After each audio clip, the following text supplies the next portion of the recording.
A Michelle já veio aqui uma outra vez. Quem conhece a Michelle? Quem não conhece a Michelle? Dessa vez o não conhece ganhou. Do Elvis deu um empate. Da Michelle, a Michelle, essa bela senhora, viu, solteiro? Essa bela senhora, o marido dela é meu amigo, muito meu amigo. Vocês tiram os olhos. Não. Mas essa bela senhora é a Michelle. Ela é uma amiga muito especial da nossa casa, da minha família. Tem um amor muito grande pela vida da Mi. No meu momento familiar mais difícil, Derek e Michelle foram os amigos mais presentes em todos os aspectos.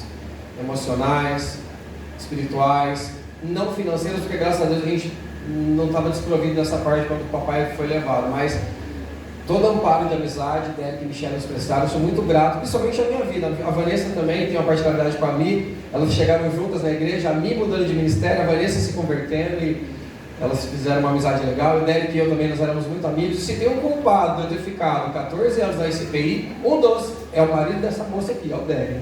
Me acolheu muito bem, me mandava mensagem, se preocupava comigo no tempo que eu estava fora da igreja. E é um cara que eu amo muito, tenho muito carinho. Fiquei triste que ele lidera lá onde a gente congregava junto, não deu para ele vir, e eu entendo. Por minha culpa, eu saí de lá, né? Não, mas isso é Deus ajeitando as coisas. Derek também é um grande homem de Deus, pastorzão, nato, assim, cuidadoso, carinhoso. Ele ainda abre a porta para mim, é um cara todo gentleman, super carinhoso. Não, ele é ex-gordinho, mas ele era aquele gordinho que você não tinha como não amar. A gente fala, não tem um gordinho da gente boa. O Derek era esse. Amoroso, carinhoso, dá vontade de levar para casa. E a Michelle fez isso, levou para casa, casou com ele. Então, a Mi vai nos abençoar, eu tenho certeza, através de uma palavra. Mi, fica à vontade, deixa eu pegar um outro microfone para ti aqui. Vê se a altura tá boa. Tá bom. Tá? Fica à vontade, o tempo que você achar necessário. Deus abençoe, viu? Eu cumprimento os irmãos com a paz do Senhor. É um prazer estar aqui, é um prazer rever meus amigos, embora eu tenha uma certa bronquinha de vocês. Vocês arrancaram eles de mim. Mas Deus sabe o que faz. Eu estava conversando com a Van, ela estava me contando como Deus realmente move as coisas na hora que tem que mover e como tudo se encaixa. Então eu tenho certeza que tudo é para glorificar o nome dele. E eu fico muito feliz de ver Deus usando a vida deles assim como eles foram chamados.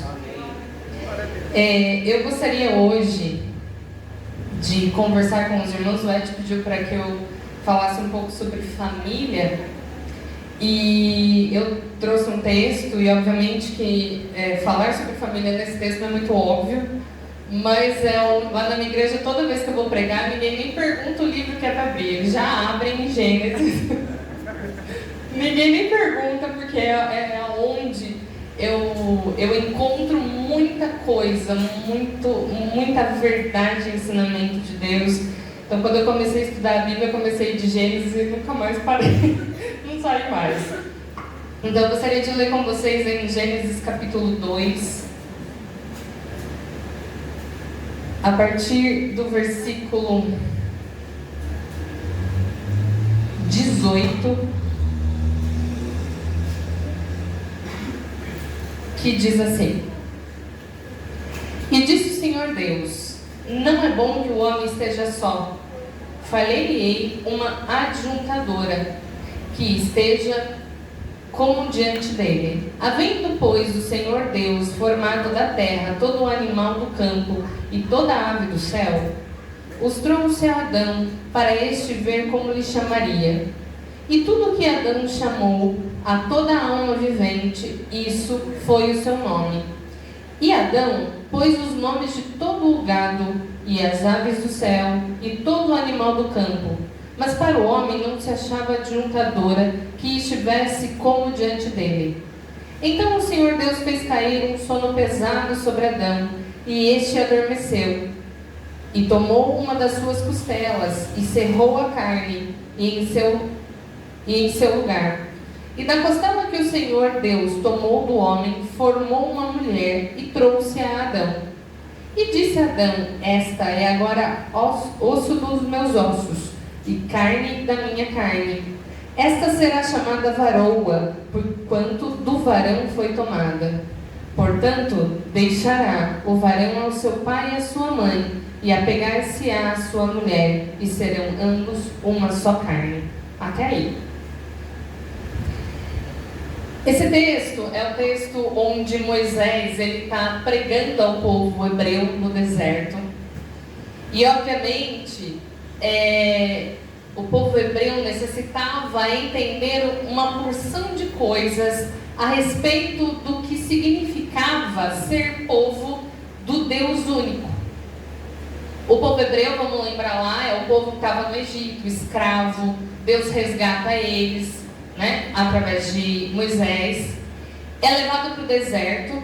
E lá no deserto, então, Deus vai começar a construir uma mentalidade naquele povo do que era servir a esse Deus, do que era ser uma nação de Deus.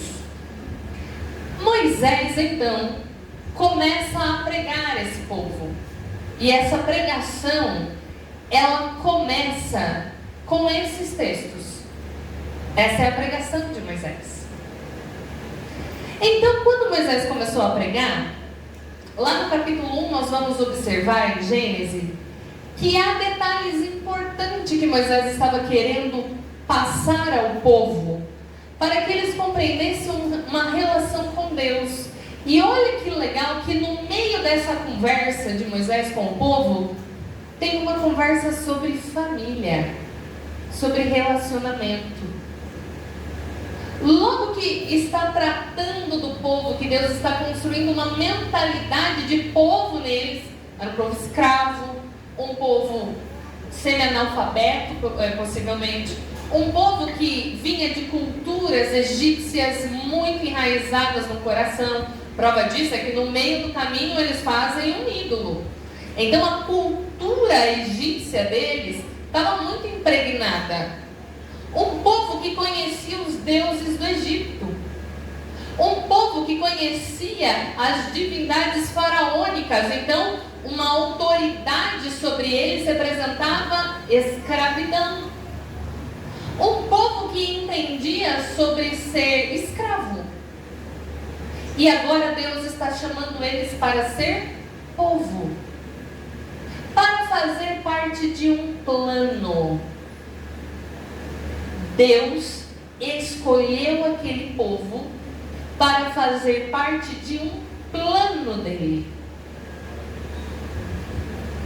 E é isso que nós estamos fazendo aqui. Deus nos chamou para fazer parte de um plano. Tem uma estratégia traçada. Tem algo sendo regido. Tem coisas acontecendo para além da nossa compreensão. Não é sobre a sua vida individual. Não é sobre a sua história. Não é sobre as coisas que você imagina sobre a sua vida e sobre o mundo. É sobre esse plano que você faz parte, que eu e você precisamos entender, que a Bíblia está descrevendo, e nós precisamos funcionar dentro dele. A sua família não é algo que é para preencher os teus desejos. A sua família é para fazer funcionar um plano. E deixa eu te contar uma história. Então Moisés, ali sentado no deserto com aquele povo, começa a passar a eles um conhecimento sobre esse Deus. A primeira coisa que nós vemos nos textos de Moisés é a descrição da criação. Então Moisés vai contar para o povo assim: olha, eu vou contar para vocês como é que surgiu o mundo. Não é como vocês imaginam nas lendas egípcias, não. Existe uma maneira específica que esse Deus único criou todas as coisas. E se você pegar o capítulo 1 de Gênesis, você vai perceber que há uma descrição ordenada das coisas, é sequenciada. Primeiro dia, segundo dia, terceiro dia, quarto dia. Surgiu isso, surgiu aquilo outro. Todas as coisas ordenadas na sequência, elas são destinadas a uma missão.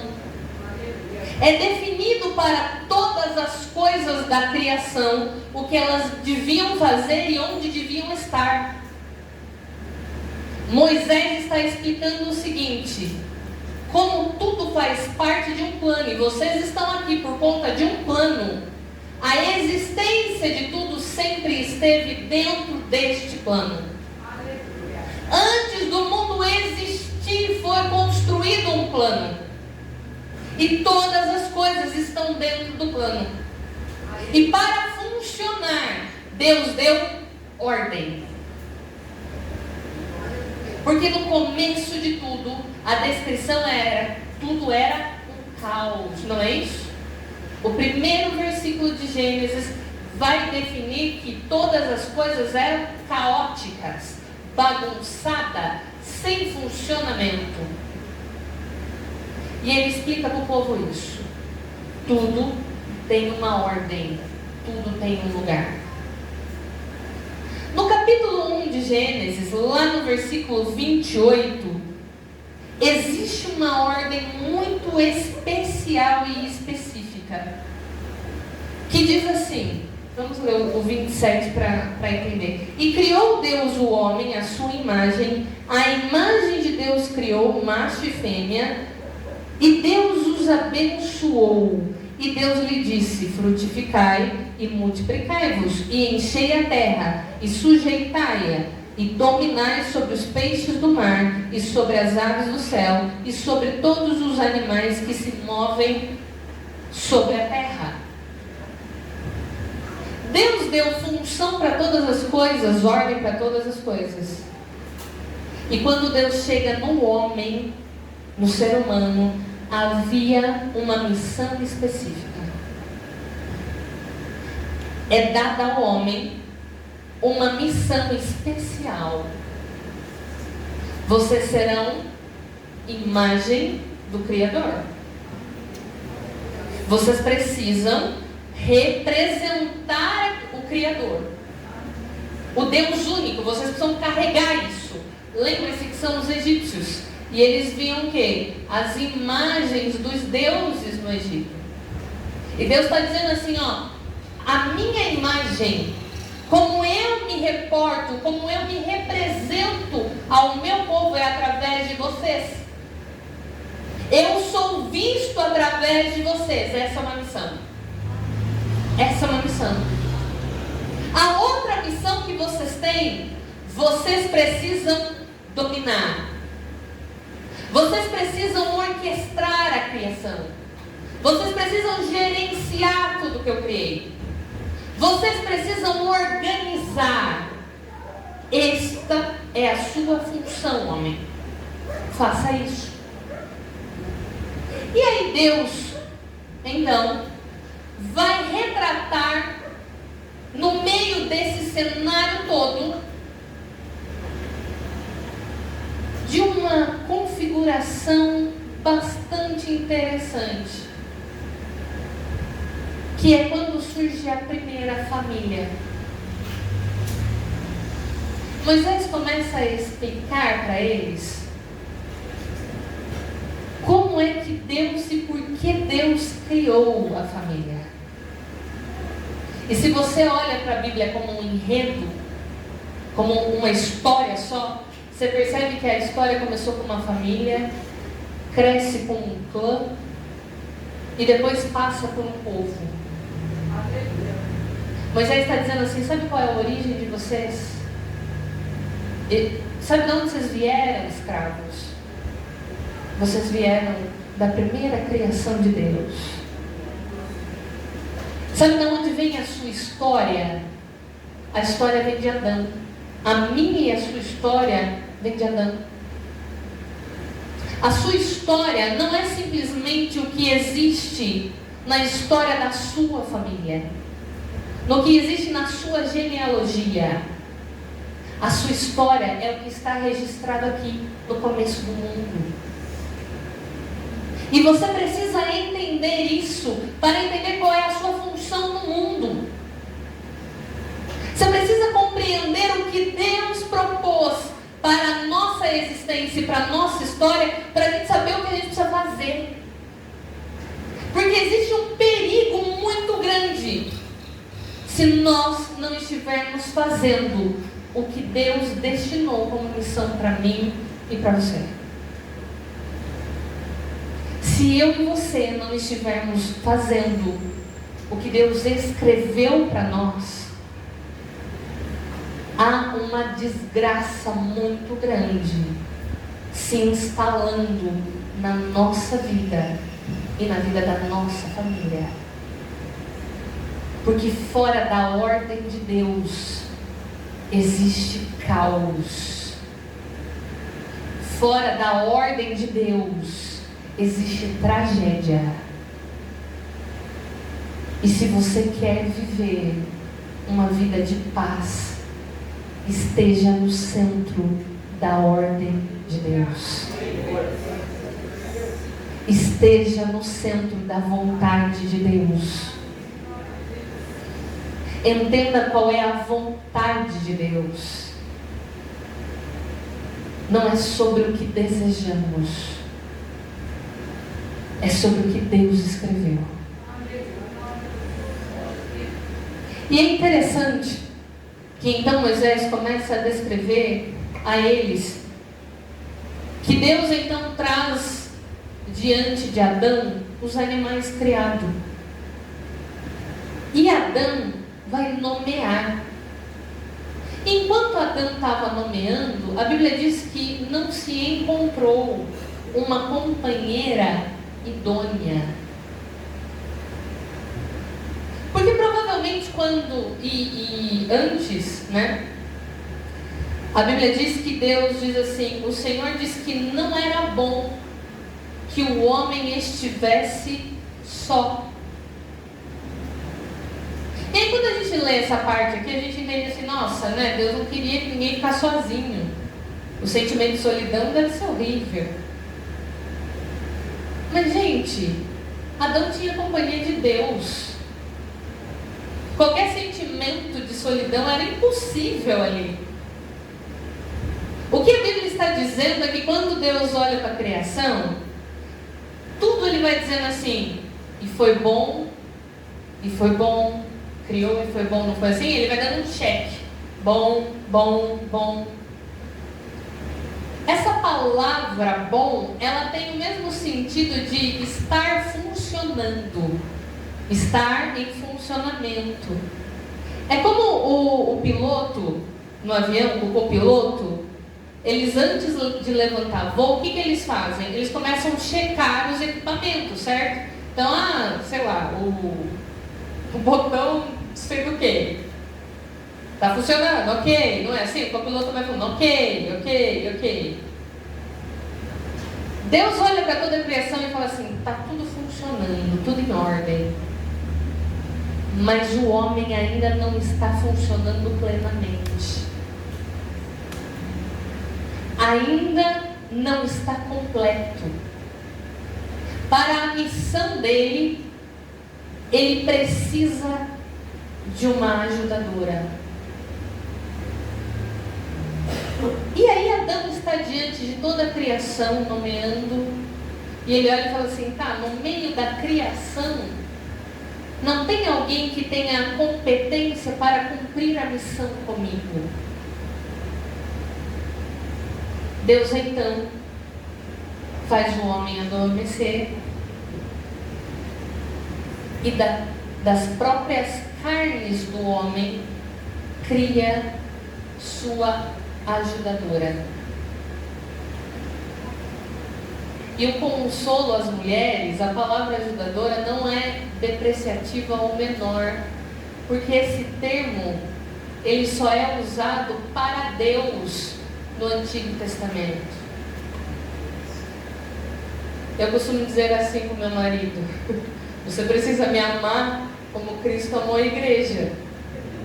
E ele fala assim para mim: e você precisa me ajudar como Deus ajuda o povo. Ou seja, estamos em pé de igualdade. Deus criou alguém compatível para a missão. Deus criou alguém que dava conta de completar Adão para cumprir aquilo que Deus colocou na mão dele. É aí que começa a função da família. A sua família, ela precisa cumprir a missão do reino. Ela precisa cumprir a propagação do reino. Ela precisa funcionar para o reino de Deus. Se ela não funcionar para o reino, não há serventia. Ela não se sustenta. Olhe para as famílias do mundo. Quem está na mídia possivelmente tem mais conhecimento que eu, que vira e mexe, algum casamento se desfez. E é uma compreensão de naturalidade. Alguma família desmoronou. E a família, quando desmorona no mundo, é normal. Não interessa quantas pessoas estiveram ali no meio sendo feridas. Porque quando se rompe o laço íntimo, não tem como sair disso em pé, intacto. As pessoas são machucadas dramaticamente. Os filhos são machucados. E sabe como é que sustenta a família? É entendendo a missão dela. Porque se você e eu não entendemos a missão, só pelo nosso capricho, nós não vamos manter uma aliança. Nós não vamos amar até as últimas consequências. Nós não vamos ter o sentimento de Cristo. A família tem uma missão no reino. E é por essa missão que eu sustento ela. É por essa razão que eu me sacrifico nela. Eu preciso fazer esse reino caminhar. Porque Deus me colocou nessa história. Porque Deus escolheu você para participar dessa história com a sua família. Com a sua família. Quando você vai formar um lar, e é para os jovens, quando você vai escolher quem vai dividir a vida com você, não é para preencher o seu coração simplesmente. Essa escolha não tem que ser feita baseada no quanto te agrada. Essa escolha tem que ser feita baseada no conceito do que Deus acha bom. O que Deus acha bom para você? O que Deus acha bom para você é o que faz a sua vida caminhar. O que faz a sua vida funcionar. O que Deus pôs nessa história é o que faz a sua vida ter propósito, ter utilidade no reino. Se a sua vida não tem função para o reino, não é bom para Deus. Se a sua vida não está caminhando de acordo com os propósitos de Deus, não é bom. vai te destruir. Vai destruir o teu futuro. Vai destruir a tua paz. Vai destruir a tua mente.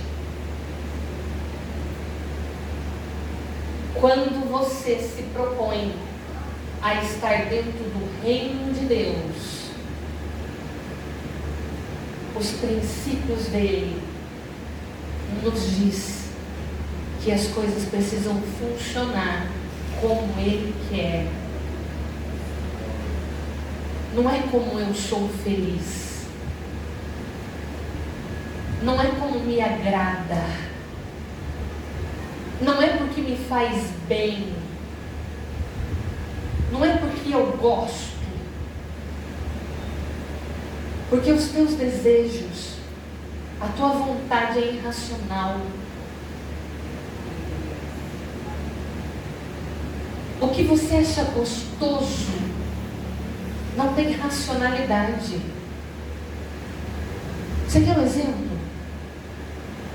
Você gosta de seguir uma dieta saudável? Não.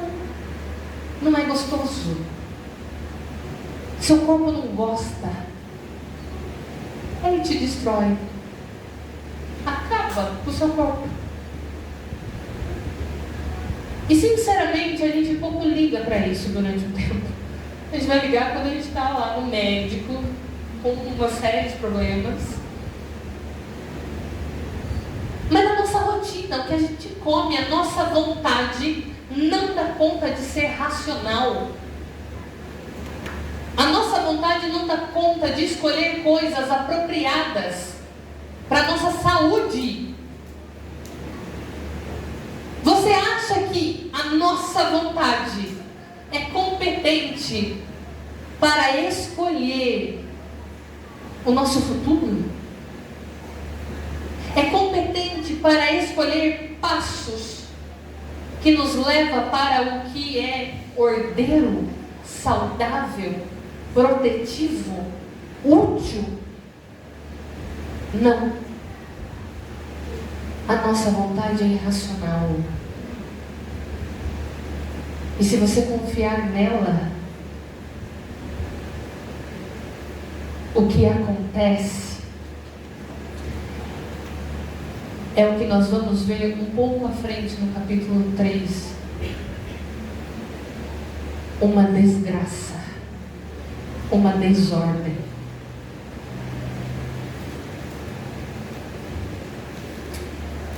Sendo assim, quando Deus cria o casamento, quando Deus cria a família, Deus não está preocupado especialmente, diretamente, com o sentimento e a vontade dos indivíduos.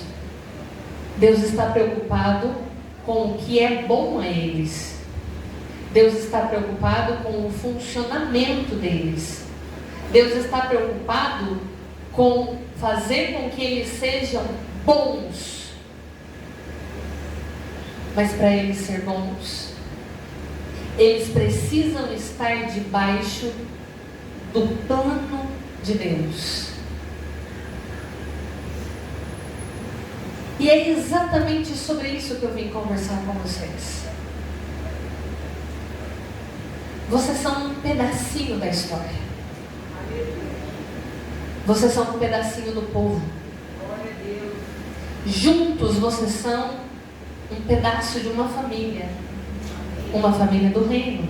E quando todo mundo vai embora aqui e sobra a esposa, o marido e os filhos, é um pedacinho um pouco menor do reino. Quando você trata a tua esposa, você não está tratando de alguém que é seu. Você está tratando de uma peça do plano de Deus. Quando você cria os teus filhos, você não está tocando algo que é seu. Você está construindo uma peça do do reino de Deus. E quando nós perdemos essa mentalidade, o nosso cuidado com a peça do reino de Deus fica esquecido. Porque é para mim. Precisa me satisfazer. Precisa me agradar. Sua família não foi feita para isso. Deus não deu pessoas na tua mão para agradar o teu coração simplesmente. Deus não deu responsabilidades na sua mão com um indivíduo para o seu coração ser preenchido. Deus deu pessoas a você como se fosse algo muito valioso dele. E quando você cuida dessas coisas, dessas pessoas, dessas alianças, você cuida de algo de Deus. A missão de Adão e Eva era basicamente, então, refletir, reproduzir e propagar a glória e a imagem de Deus. É isso que está lá no capítulo 1, no versículo 28. Então eles deveriam fazer o quê? São a família que vão ter que gerenciar a criação. Está na mão deles. Vocês vão ter que organizar, manter a organização que Deus já determinou. E a partir daí, vocês precisam fazer isso se expandir. Vocês precisam fazer isso propagar. Vocês precisam fazer isso crescer. Então a ideia é mais ou menos assim. Eu ouvi isso numa aula e eu falo isso para todo mundo agora. Imagine vocês, era um jardim. Eles precisavam fazer com que o jardim se alastrasse. Eles precisavam fazer com que o jardim pegasse em todo canto. Como vocês plantam grama, vocês plantam grama só no canto. E a grama se espalha. Eles precisavam fazer com que aquilo que existia no jardim se propagasse. Então toda a ordem do jardim, toda a organização, toda a missão do jardim precisava se alastrar pelas mãos deles. Percebe a função da família? Quando vocês saem aqui, só a família de vocês e vão embora para casa, vocês precisam fazer com que o reino se alastre. Quando nós chegamos aqui, nós percebemos que temos um jardim, o reino um pouco mais alastrado. Nós percebemos que nós nos reunimos com um grupo de pessoas que se ajuntaram a nós. O reino ganhando a expansão e função da família do reino. Isso é o propósito de Deus.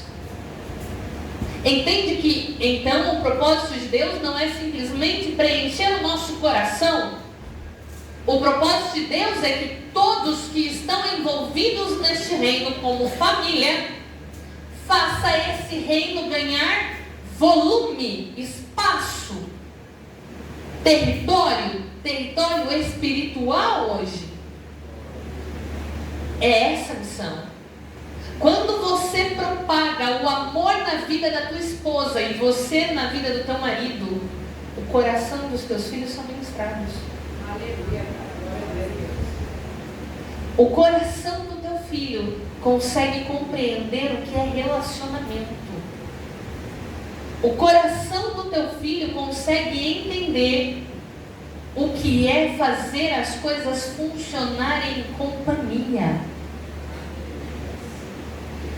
Por que Moisés está pregando isso para o povo?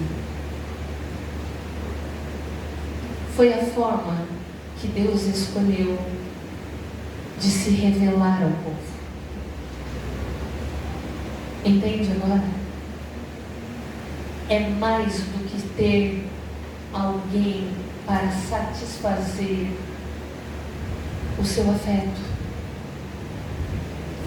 Moisés começa a falar com o povo sobre família, porque a forma de Deus mostrar o seu amor a um povo é na família. Quando o teu amor é manifesto na tua família, você fala sobre Deus. Você prega sobre Deus.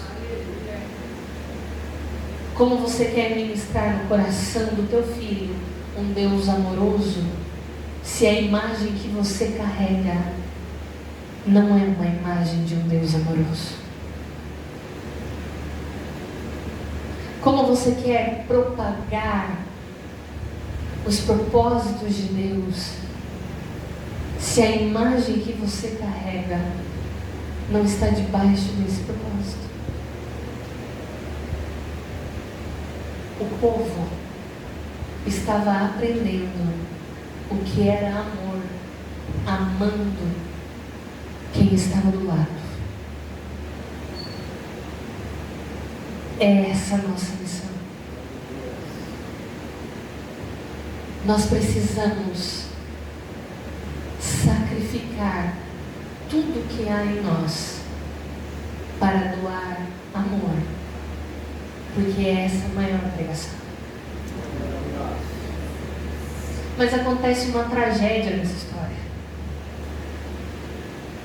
No meio dessa história, chega uma figura muito estranha. Chega a serpente. No meio, e é interessante que o jardim era um espaço sagrado, um espaço onde Deus construiu para se relacionar com a família que Ele criou. Ele mora lá junto, Ele convive lá junto. E lá dentro desse espaço, desse lar de Deus, lá onde tem os relacionamentos que Deus estipulou, aparece um personagem. Aparece a serpente. No Antigo Testamento, a serpente não é apontada como o diabo propriamente dito. Ela vai ser nomeada como diabo no Novo Testamento. E há razões específicas para isso. Quando Moisés está dizendo que lá dentro do lar de Deus apareceu a serpente, Moisés não está falando declaradamente que foi o diabo que apareceu. O povo hebreu provavelmente entendeu a serpente como um ser que precisava de cuidado, como um ser que precisava de esperteza, de vigilância. Mas era algo da criação, porque no começo do texto, o texto relata que a serpente mais sagaz que todos os animais criados. Era a criação de Deus. Estava lá no meio. Participava do convívio. E a serpente surge com uma mensagem. E a mensagem da serpente é uma mensagem muito sedutora. A verdade que esse texto nos ensina é que na nossa convivência tem coisas que precisam de vigilância. Tem coisas que é do nosso convívio, mas precisa de atenção. Porque o desfecho dessa conversa é destrutivo. Faz com que o homem e a mulher caiam do lugar que Deus colocou. Vai abrir o capítulo 4 com uma tragédia na família, um assassinato, consequência da pregação ouvida da serpente. A serpente ainda prega nos nossos dias. A serpente ainda conversa muito com a gente. Sabe como? Quantas horas você passa no celular? E o tempo que você passa no celular, quanto desse conteúdo realmente produz alguma coisa?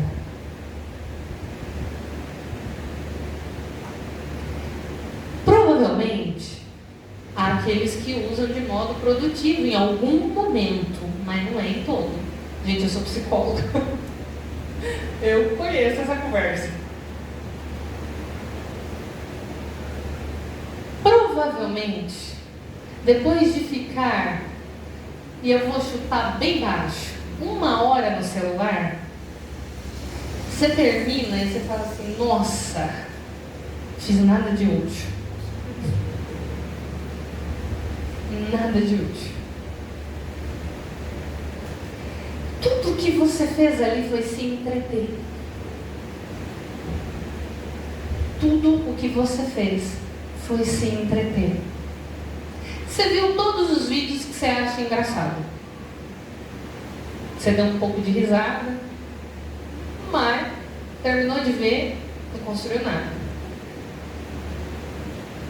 Você viu coisas que te distraiu. Às vezes tem gente que fica vendo slime sendo amassada. Não tem uns negócios assim? Uns vídeos inúteis. Só para sua mente não ficar tão ocupada. De repente você passa ali, você vê umas notícias de gente que você nem conhece. Você vê a vida de gente que você nem tem noção de quem é. E às vezes no meio disso você fica assim: nossa, como eu queria estar vivendo isso. Ou como eu devia fazer isso aqui. Ou como eu devia comprar isso aqui. De repente no meio desses vídeos surge algum que não devia estar lá. Na primeira vez você dá até uma escapada, mas na segunda às vezes você fala: deixa eu dar uma olhada. E tem gente que mergulha em vício, que vencer sozinho é quase impossível. A conversa inofensiva da serpente. A conversa do cotidiano. Ou vocês acham que quando a serpente chegou para Eva, já foi conversando com ela, óbvio? A serpente estava diante de um dos seres mais inteligentes da criação. Era um ser que tinha a sabedoria alimentada por Deus. Deus sentava com eles e ensinava toda a ciência para eles. Deus ensinava sobre ele, mas você pode ter certeza que sobre as ciências que nós desconhecemos hoje, Adão e Eva dominavam. E a conversa da serpente seduziu um dos seres mais inteligentes. Você acha que eu e você damos conta de escapar da conversa do diabo? Você acha que eu e você damos conta de ficar ali nos entretendo e alimentando o Espírito de Deus dentro de nós ao mesmo tempo? nós vamos sendo seduzidos, seduzidos, seduzidos. Quantas famílias não foram destruídas por conversas inofensivas de rede social? É só uma conversa, é só um oi.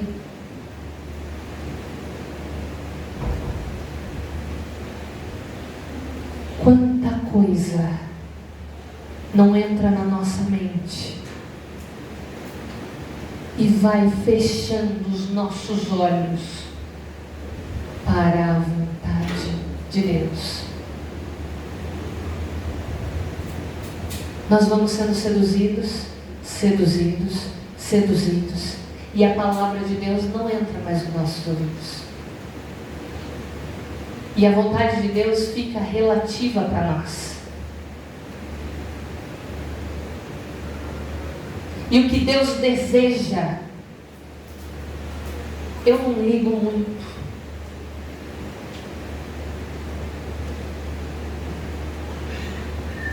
Quando a serpente chega para Eva e oferece o fruto, e claro que isso é a forma que Moisés encontrou de explicar toda essa situação para o povo hebreu. Essa história é muito mais complexa. Mas basicamente o que a serpente está oferecendo a Eva é os seus próprios desejos. Não é agradável aos teus olhos? Não preenche o teu coração? Você não tem vontade? Mas que Deus mau que não deixa você ser feliz. Nossa, que Deus terrível, que não quer que você se sinta agradado. Nossa, que Deus péssimo, que quer que você fique dentro de um casamento infeliz. Que Deus terrível, que não quer que você experimente coisas tão boas. É isso que o entretenimento te oferece. Você não precisa ficar numa condição infeliz. Você não precisa ficar dentro de uma situação que não te valoriza. Porque você precisa ser valorizado. Lógico, você é o centro da criação. Você precisa sentar no lugar de Deus. Se você comer do fruto, você será como Deus. E Ele não quer isso. Você precisa ser o centro. Não é isso que o mundo nos prega? Não é isso que o mundo nos oferece? Não é isso que o entretenimento preenche na sua vida? Sabe o que aconteceu? Eles comeram do fruto. E depois de comer do fruto, eles não ficaram no centro. O caos, a bagunça se instalou. A destruição chegou na família de Adão. Imediatamente. Imediatamente. Chegou dentro da alma. Foi a alma de Adão e Eva que ficou perturbada. Eles foram se esconder. Quando comemos do fruto, a nossa mente não tem paz. O nosso coração não tem descanso. Nós precisamos correr para todos os lados, porque nós queremos fugir de Deus. Não é de Deus que fugimos, é da nossa própria mente. é da nossa própria acusação.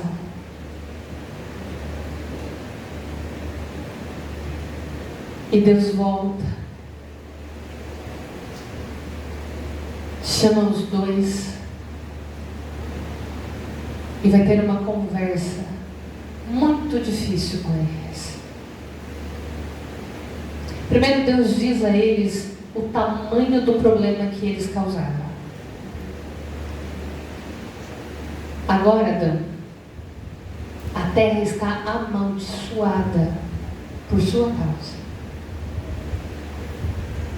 Agora, Eva, os teus filhos, a tua descendência foi envenenada do mal. Eles nascem em pecado. A alma deles foi corrompida. Essa é a consequência de quem sai da missão. Essa é a consequência de quando a sua família não está debaixo da missão de Deus, debaixo do propósito. Porque imagine vocês, se o sol decide sair do lugar que Deus colocou, o que acontece? Destruição. O sol. Algo da criação. Imagine vocês, o corregente de Deus saindo da missão, saindo do propósito. O cara que Deus colocou a comandar o negócio.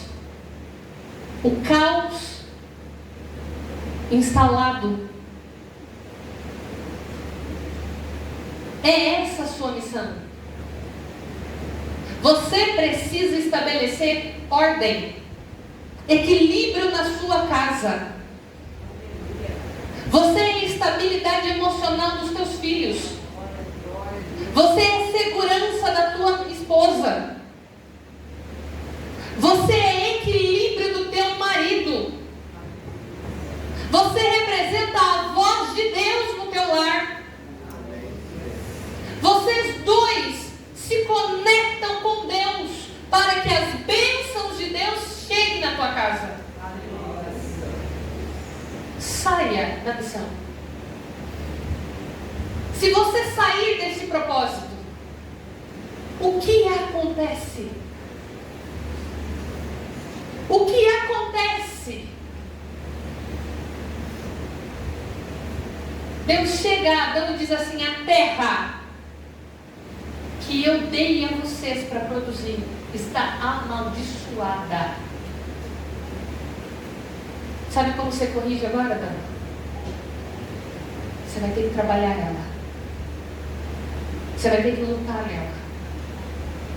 É a forma de reverter a maldição da terra. Eva, teus filhos estão envenenados. Agora você precisa resgatá-los. Você precisa torná-los semente tua. Porque senão serão filhos da serpente. Serão semente da serpente. É engraçado que o capítulo 4 abre exatamente com essa descrição. Semente da serpente, semente de Eva.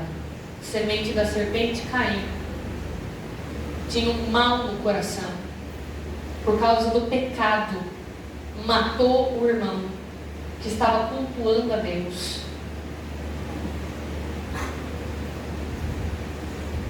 Essa é a nossa função agora. Precisamos construir os filhos do reino. Sua família foi chamada para fazer nascer os filhos do reino. Se você sair da missão, a destruição está instalada. Sabe por quê? Há uma condenação designada para o pecado. pecado. Jesus voltará. O reino dele será instaurado. E o mal será condenado para toda a eternidade. Aonde você quer que a sua família esteja? Aonde você quer que os teus filhos estejam? Aonde você quer estar? Aqueles que estão debaixo do propósito do reino reinarão com Cristo. A promessa será cumprida. Mas aqueles que saíram do propósito serão julgados com a serpente. É isso que diz em Apocalipse. Serão julgados com a antiga serpente.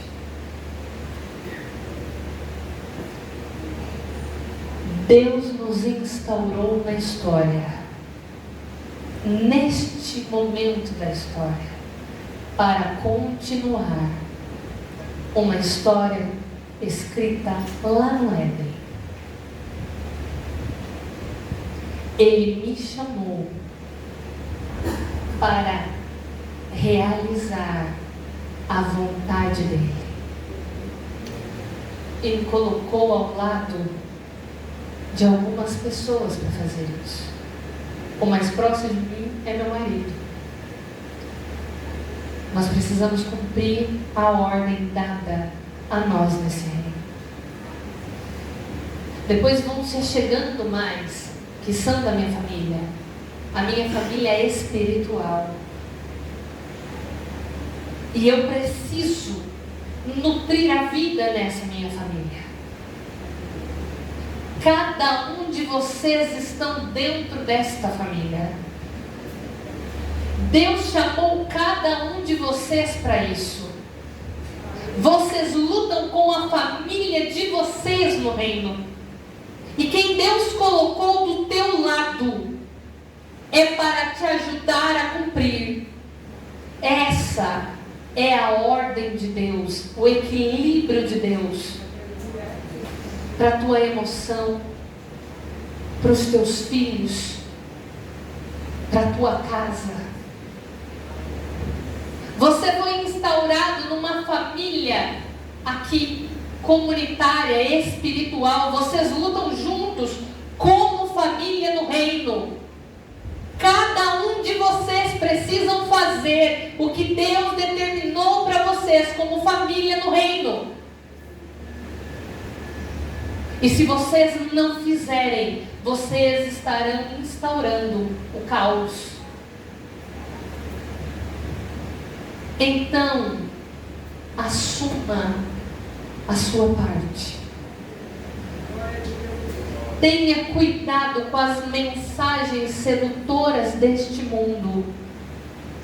Elas destroem você, sua família próxima e a sua igreja. Tenha cuidado com isso. Proteja os teus disso. E faça o reino de Deus se propagar. Faça o reino de Deus se alastrar. Porque você é uma peça importante, como foram todos dessa história. Todos Deus chamou para cumprir a vontade dele. E comigo e com você, e com o seu lar, não é diferente. Amém. Amém. Eu agradeço em nome de Jesus.